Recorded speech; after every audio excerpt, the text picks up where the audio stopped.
చావైనా బ్రతుకైనా మరణమైనా ఏదైనా నా నోట స్తుతి ఆగదు. ఈ ఊపిరాగే వరకు, ఈ గలమాగే వరకు ఈ స్తుతి ఆగదు. ఎవరు ఆమెన్ కాదు, ఎవరైనా ఉన్నారా అంటున్నా. ఎంతసేపు ఉద్యోగాల కోసం, అభివృద్ధి కోసం, వ్యాపారాల కోసం, కుటుంబాల కోసం, సంపాదన కోసం, లక్షలకు లక్షలు, వేలకు వేలు, కోట్లకు కోలు. ఎందుకురా అంత డబ్బు? నీకు ఏమి చేసుకుంటావంటే, నేను చచ్చిపోయాక నా బిడ్డలు అనుభవించటానికి. సిగ్గుండకర్లా, నేను చచ్చిపోయాక నా బిడ్డలు అనుభవించటానికి. ఇది నేర్పిస్తున్నారు మీ పిల్లలకి మీరు. నేనైతే నా పిల్లలకి సంపాదించి పెట్టను. నేను నా బిడ్డలకి ₹1 కూడా సంపాదించి పెట్టను. మీరు రాసి పెట్టుకోండి. అభినయ్ దర్శన్ అనే నేను నా బిడ్డలకి ఒక్క నయా పైసా ఆస్తి సంపాదించి పెట్టను.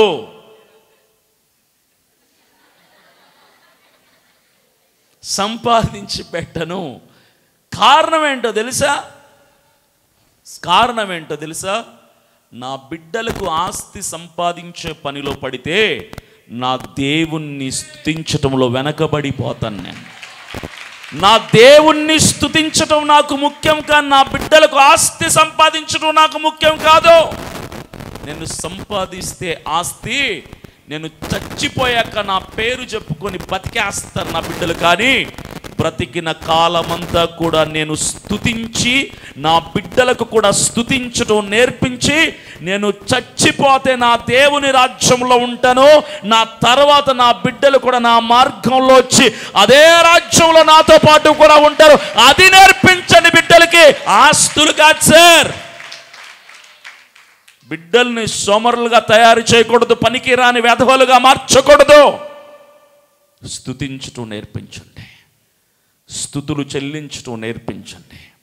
మీ బిడ్డల కోసం మీరు సంపాదించిన ఆస్తులన్నీ కూడా చివరకు మీకు ఒరిగి పెట్టేదేమీ ఉండదు. ఏ బిడ్డలైతే మిమ్మల్ని బాగా చూసుకుంటారని చెప్పి వాళ్ళ కోసం రాత్రి పగలు అహర్నిశలు, డే నైట్లు, ఓవర్ టైం డ్యూటీలు చేసి సంపాదిస్తున్నారో, ఎవరి కోసమైతే సంపాదిస్తున్నారో ఆ బిడ్డలే రేపటి రోజున నువ్వు మూలన పడిపోతే, నీ కాళ్ళు చేతులు పడిపోతే, నువ్వు పని చేయకపోతే, యాక్సిడెంట్లో కాలో చెయ్యకపోతే నిన్నేం చేస్తారు తెలుసా? ప్రేమగా పలకరించడం కూడా మానేసి నిన్ను తీసుకొని వెళ్ళి ఇంట్లో ఒక మూలన గదిలో పడేసి, నీకొక మంచం, నీకొక కంచం పెట్టి కుక్కకు పడేసినట్టు ముద్దనికి పడేస్తారు. నువ్వు అనుకుంటున్నావేమో నువ్వు కన్న కొడుకులు, నువ్వు కన్న కూతుర్లు నిన్ను ఆప్యాయంగా పలకరిస్తారని, అనురాగంతో నిన్ను ప్రేమగా చూసుకుంటారని అనుకున్నామో. ఎవడు అలా చూసుకునేవాడు ఈ రోజుల్లో లేడు. ఏ బిడ్డల కోసమైతే దేవుణ్ణి కూడా మర్చిపోయి స్తుతించాల్సిన నీ నోరు మనుషుల వెనకాల పరిగెట్టి, దేవుని కొరకు పని చేయాల్సిన చేతులు నీ బిడ్డల కోసం పనిచేసి, దేవుని కోసం స్తుతులు చెల్లించాల్సడానికి పుట్టిన నువ్వు స్తుతించాల్సిన పనిని మరిచిపోయి, నా కొడుకు కోసం సంపాదించాలి, నా కొడుకు బాగా బతకాలి, నా కూతుర్లకు ఆస్తులు సంపాదించాలి, నా కొడుకుకు బంగారు సంపాదించాలి, నా కొడుకు మంచి ఉద్యోగం సంపాదించి పెట్టాలని దేవుణ్ణి కూడా పక్కన పెట్టేసి, దేవుని కొరకు పుట్టిన సత్యాన్ని మరిచిపోయి, నీ బిడ్డల కోసం పుట్టానని బతికేస్తూ నువ్వు బిడ్డల కోసం సంపాదించి పెడితే, నీ చెయ్యో కాలో పడిపోయి మూలను పడిపోతే కుక్కను చూసినట్టు చూస్తా నేనంత ముద్ద పడేస్తారు. ఆ సమయంలో నీ మీద ప్రేమ చూపించరు ఎవరు కూడా. ఆ టైంలో నిన్ను దగ్గరికి కూడా నిన్ను రానివ్వరు. నువ్వు తినాలంటే నీ పక్కన ఒకడు రావాలి, నువ్వు స్నానం చేయాలంటే నువ్వు తీసుకెళ్ళి ఒకరు స్నానం చేయించాలి, నువ్వు ఏ పని చేయాలన్నా ఒకటి సహాయం కావాలి. నువ్వు అనుకుంటావు నాకేమి నా కొడుకున్నాడు, నాకేమి నా కూతురుంది, నెత్తి మీద టోపి పెట్టి చేతులు బొచ్చ పెడతారు, నీకేం మిగలదు. నీ కొడుకులు కూతురు నేం చేయరు. ఆ రోజుల్లో నువ్వు కోరుకునేది ఏంటో తెలుసా?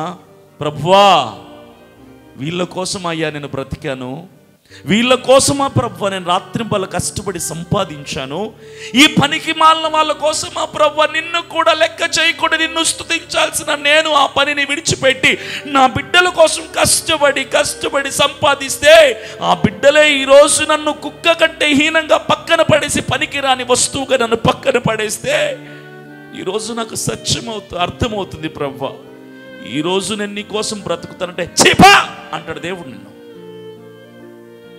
కాళ్ళు చేతులు బాగుండి ఉడుకు రక్తం ఉన్నంత వరకు నీ బిడ్డల కోసం బతికి మూలన పడిపోయాక అప్పుడు సత్యం అర్థమైందని చెప్పి నటనా మాటలు చెప్పేసి ఇప్పటి నుంచి నీకోసం ఏం బతుకుతావు? పాడైపోయిన యంత్రంలాగా పక్కన పడిపోయిన నువ్వు దేవునికి ఎలా పనికి వస్తావు? వయసు అయిపోయాక కాళ్ళు చేతులు పని చేయనప్పుడు, నోరు పని చేయనప్పుడు, నీ భోజనం నువ్వు చెయ్యలేనప్పుడు, నీ శరీరాన్ని నువ్వు కడుక్కోలేనప్పుడు నువ్వు దేవునికి ఏం పనికి వస్తావు? పనికి రావాల్సిన వయసు అంతా కూడా బిడ్డల కోసం అడ్డగాడిదలాగా బిడ్డల్ని పెంచుతున్నారు. మీరు ఏం నేర్పిస్తారు తెలుసా? నా కొడుకు కష్టం అంటే తెలియకుండా పెంచుతా, సిగ్గుండక్కర్లా? నీ కొడుకు కష్టం తెలియకుండా పెంచితే వాడు ప్రపంచానికి సోమరిపోతుగా తయారవుతాడు. వాడి బతుకు వాడు బతకలేడు. కష్టం తెలియకుండా కాదమ్మ బిడ్డల్ని పెంచాల్సింది, కష్టం తెలియపరిచి పెంచండి. నా బిడ్డ కష్టపడకూడదు, సుఖాలే పడాలి. ఇదేనా తల్లిదండ్రులు నేర్పించేది? వాడు చిన్నప్పటి నుంచి సుఖపడ్డం నేర్చుకుంటే రేపు నువ్వు చచ్చిపోయిన తర్వాత కష్టం వస్తే ఊరేసుకుని చచ్చిపోతాడు. నువ్వు సంపాదించిన ఆస్తి తరిగిపోతే ఏ రైలు కింద పడ చచ్చిపోతాడో. ఫేస్ చేయలేక కష్టాలని, అవమానాలని ఫేస్ చేయలేక. బిడ్డల్ని పెంచాల్సింది సుఖపురుషుల్లాగా కాదు, కష్టజీవుల్లాగా పెంచండి. అరే నేను నీకంటూ ఆస్తులు సంపాదించను, నీకు చదువు నేర్పిస్తా, నీకు జ్ఞానం ఇస్తా, ఎందుకు పుట్టావో సత్యాన్ని చెప్తాను, ఎవరి కోసం బతకాలో సత్యాన్ని నేర్పిస్తాను. నేను ఎలా బతుకుతున్నానో తల్లిగా తండ్రిగా నాకులాగా నువ్వు బతికితే చాలు, అంతకంటే నీ నుంచి కోరుకునేదేమీ లేదు అని అమ్మా నాన్నలకు అది నేర్పించండి సార్. అమ్మా నాన్నలుగా బిడ్డలకి అవి నేర్పించండి, ఉపయోగపడతాయి.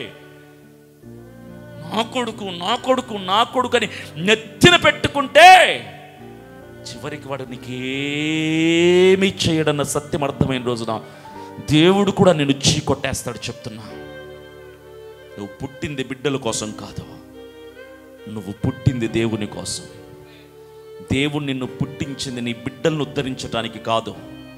ఈరోజు మీరు మాట్లాడే మాటలు విన్న బిడ్డలు రేపటి రోజున ఎలా తయారైపోతారు తెలుసా? టైం బాగలేక నీ బతుకులో నువ్వు సంపాదించినవన్నీ పోగొట్టేసుకుంటే నీ బిడ్డ ఎదుగుతున్నప్పుడు రేపు వాడు నిన్ను నిలదీసి ప్రశ్నించేది ఏంటో తెలుసా? ఏం సంపాదించావమ్మా నా కోసం అంటాడు.